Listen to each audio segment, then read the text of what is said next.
Hi friends, welcome to our channel. Brahmamudi serial next ఎపిసోడ్లో ఏం జరగబోతోందో ఈ వీడియోలో చూసి తెలుసుకుందాం.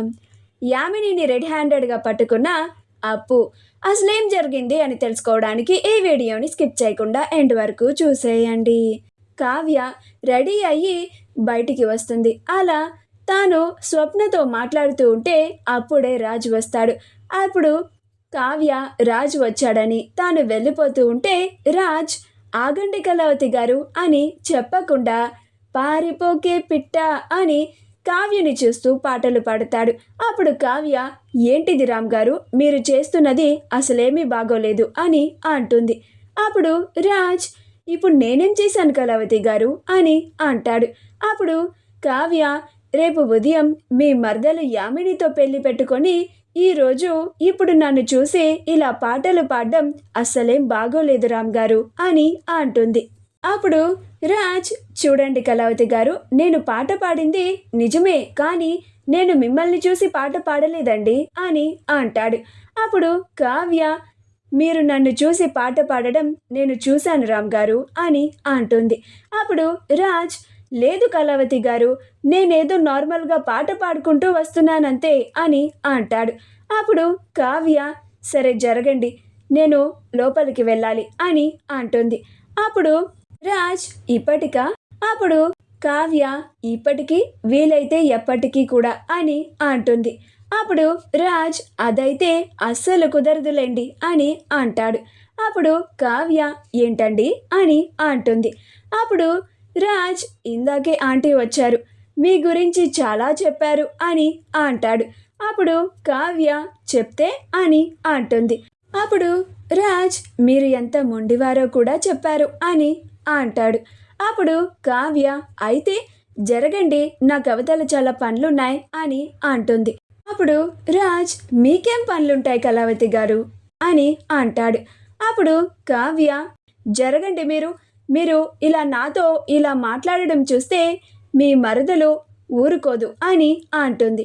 ఈలోగా అక్కడికి యామిని వచ్చి ఏంటి బావా, నువ్వు ఇక్కడ కళావతి గారితో మాట్లాడుతున్నావా? నేను నీకోసం ఇల్లంతా వెతుకుతున్నాను తెలుసా, అక్కడ సంగీత్ స్టార్ట్ అయిపోతుంది రా బావా అని రాజ్ని తీసుకెళ్ళిపోతుంది. అప్పుడు కావ్య నేను చెప్పానా అని అన్నట్టుగా రాజ్ వైపు ఎక్స్ప్రెషన్ ఇస్తుంది. అప్పుడు రాజ్ ఒక్క మాట కూడా మాట్లాడకుండా యామినితో వెళ్ళిపోతాడు. అలా యామినితో వెళ్తూ కావ్యని చూస్తూ ఉంటాడు. అలా అందరూ సంగీత్ దగ్గరికి రెడీ అయ్యి వస్తారు. అప్పుడు ఇందిరాదేవి ఆ సంగీత్ని హోస్ట్ చేస్తూ ఉంటుంది.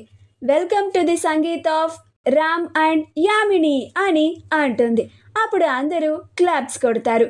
అప్పుడు ఇందిరాదేవి ఇప్పుడు ఫస్ట్ స్టేజ్ మీదకి వచ్చి ఎవరు డాన్స్ వేస్తారు, ఫస్ట్ ఛాన్స్ మీకే ఇస్తున్నాను అని కళ్యాణ్ అప్పులని పిలుస్తుంది. అప్పుడు అప్పు కళ్యాణ్లు ఇద్దరు వచ్చి స్టేజ్ పైన చాలా బాగా డాన్స్ చేస్తూ ఉంటారు.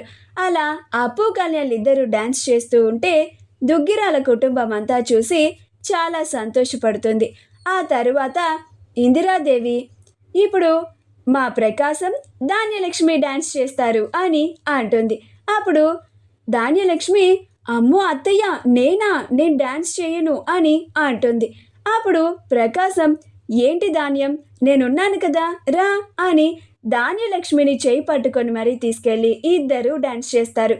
అలా ప్రకాశం ధాన్యలక్ష్మిలు ఇద్దరు డాన్స్ చేస్తూ ఉంటే అపర్ణ ఇందిరాదేవిలు నవ్వుకుంటూ ఉంటారు. అలా వాళ్ళిద్దరూ కూడా చాలా చక్కగా డాన్స్ చేస్తారు. ఆ తరువాత ఇందిరాదేవి యామిని రాజులని పిలుద్దామని అనుకుంటుంది. కానీ ఈలోగా రఘు వచ్చి యామినికి కాల్ చేస్తాడు. అప్పుడు యామిని హలో రఘు అని అంటుంది. అప్పుడు రఘు మేడం, నేను చెప్పినట్లుగా ₹1,00,00,000 అరేంజ్ చేశారా? నేను మీ ఇంటి బయటే ఉన్నాను, వెయిట్ చేస్తున్నాను అని అంటాడు. అప్పుడు యామిని నేను డబ్బులు నువ్వు చెప్పినట్టుగానే అరేంజ్ చేశాను, నేనే బయటికి వచ్చి ఇస్తాను, కాసేపు వెయిట్ చేయి అని అంటుంది. అప్పుడు రఘు అలాగే మేడం, నేను 5 minutes వెయిట్ చేస్తాను, ఈలోగా మీరు బయటికి వచ్చి నా చేతిలో డబ్బు పెట్టారా సరే, లేకపోతే నేనే లోపలికి వస్తాను అని అంటాడు. అప్పుడు యామిని అవసరం లేదు, నేనే వస్తున్నాను అని బయటికి వెళ్ళాలని అనుకుంటూ ఉంటుంది. సరిగ్గా అదే సమయానికి ఇందిరాదేవి ఇప్పుడు యామిని రామ్ ఇద్దరు డాన్స్ చేస్తారు అని అంటుంది. అప్పుడు యామిని, లేదండి, నేను ఇప్పుడు డాన్స్ చేయలేను, నేను వెంటనే అర్జెంటుగా నా ఫ్రెండ్ని కలవడానికి వెళ్ళాలి అని అంటుంది. అప్పుడు ధాన్యలక్ష్మి, ఈ సంగీత్ని కూడా నువ్వే చేతులారా చెడగొట్టుకుంటున్నావా?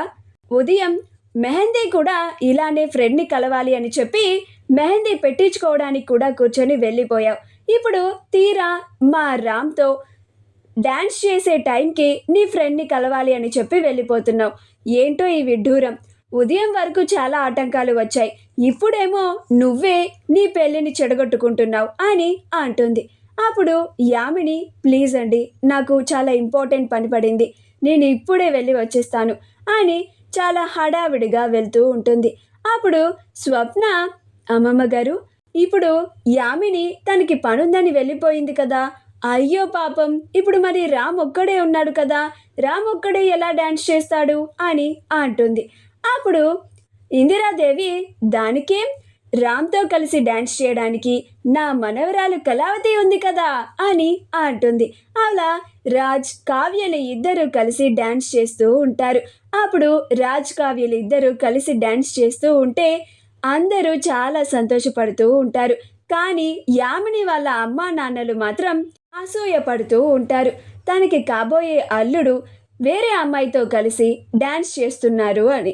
దుగ్గిరాల కుటుంబం అంతా రాజ్ కావ్యలు ఇద్దరు అలా కలిసి డాన్స్ చేయడం చూసి చాలా సంతోషపడుతూ ఉంటారు. యామిని బ్రీఫ్ కేస్ని బయటికి తీసుకొచ్చి రఘుకి ఇస్తుంది. అలా యామిని రఘుకి డబ్బులు ఇవ్వడం స్వప్న, కళ్యాణ్, అప్పులు ముగ్గురు ఒక చాటు నుండి చూస్తూ అది వీడియో తీస్తూ ఉంటారు. అప్పుడు స్వప్న, ఆ యామిని పని ఇక అయిపోయినట్టే కదా అప్పు, చచ్చింది గొర్రె, రెడ్ హ్యాండెడ్గా నీకు దొరికిపోయింది అని అంటుంది. అప్పుడు అప్పు, అవునక్క, ఇక ఆ యామినిని అరెస్ట్ చేయడమే ఆలస్యం అని అంటుంది. అప్పుడు యామిని రఘుకి వార్నింగ్ ఇస్తూ ఉంటుంది, ఇంకొకసారి నా ఇంటి వైపు కానీ నాకు కాల్ చేసినా కానీ నిన్ను చంపేస్తాను, జాగ్రత్త, నువ్వు అడిగినట్టుగా ₹1,00,00,000 ఇచ్చాను, ఈ దేశాన్నే వదిలేసి వెళ్ళిపో అని అంటుంది. అప్పుడు రఘు, అలాగే మేడం, మీరు నేను అడిగినట్లుగా ₹1,00,00,000 ఇచ్చారు కదా, ఇక నేను ఈ దేశాన్ని వదిలి పారిపోతాను, ఇక మిమ్మల్ని ఎవరూ పట్టుకోలేరు అని అంటాడు. కానీ రఘు మాత్రం తన మనసులో, ఇక మీరు ఈ కేసు నుండి తప్పించుకున్నట్టే మేడం, మీరు ఎవరికి దొరకకూడదో వాళ్ళకే దొరికేశారు, నన్ను క్షమించండి మేడం అని అనుకొని వెళ్ళిపోతూ ఉంటాడు. అప్పుడు యామిని, ఆగు, అసలు నువ్వు పోలీస్ స్టేషన్ నుంచి ఎలా తప్పించుకున్నావు అని అంటుంది. అప్పుడు రఘు, అదేంటి మేడం, నేను ఎలాగోలా తప్పించుకొని బయటపడ్డాను కదా, ఇప్పుడు దాని గురించి ఎందుకు, వెళ్ళి పెళ్లి చేసుకోండి అని అంటాడు.